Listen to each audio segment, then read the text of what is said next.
नागपुर के Jaripatka police थाना हाथ से एक सनसनीखेज मामला सामने आया है, जहां जिंजर मॉल के बाहर मामूली विवाद ने हिंसक रूप ले लिया।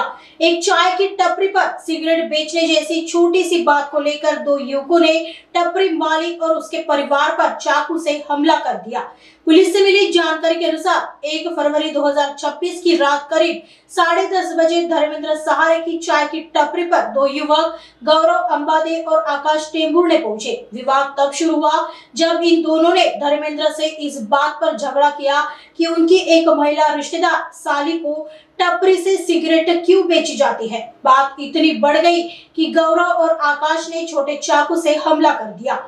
इस हमले में धर्मेंद्र सहारे के पेट पर वार किया गया, जबकि उनके सिर और हाथ पर भी गंभीर चोटें आई है। बीच बचाव करने आए उनके परिवार के अन्य सदस्य भी जख्मी हुए हैं।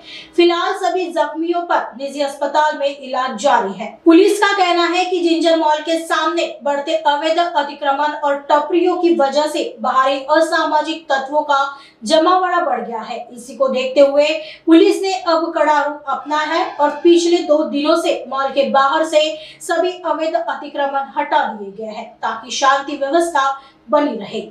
जिंजर मॉल समोर बरेचसे हात ठेले, वडापाव वगैरे किंवा चहाच्या टपऱ्या वगैरे आहेत। दिनांक 1/2/2026 रोजी रात्री 10:30च्या सुमारास धर्मेंद्र सहारे यांचे चायची टपरीवर 2 इसम आले होते, गौरव अंबादे आणि आकाश टेंभुर्णे। व त्यांनी त्यांच्याशी वाद घातला की त्यांची एक साडी आहे, ते त्यांच्या टपरीवर ते त्यांना सिगरेटची विक्री करतात, तर त्यांनी तिला सिगरेट का विकतात या कारणावरून झगडा केला। दोघात वाद झाला व एक छोटासा चाकूने गौरव अंबादे अजून आकाश टेंभुर्णेने धर्मेंद्र सहारे त्यांची मिसेस व त्यांच्या मुलाला हाताला मारून जखमी केले व धर्मेंद्र सहारेच्या पोटावर हलकासा वार करून त्याला पण गंभीर जखमी केले। त्यांच्यावर दोघांवर पण गुन्हा दाखल केलेला आहे। तसेच यामध्ये गौरव अंबादे याला कालच अटक करण्यात आलेली आहे। पुढील तपास PSI गोराटे करत आहे। अगदी बरोबर आहे। जिंजर मॉल समोर खूप अनधिकृत अतिक्रमण असल्यामुळे बाहेरच्या परिसरातले बरेचसे असे मुलं तिथे येऊन गोळा होतात, विनाकारण तिथे वाद करतात आणि तिथलं झगडे वगैरे करून असे प्रकार होत आहेत।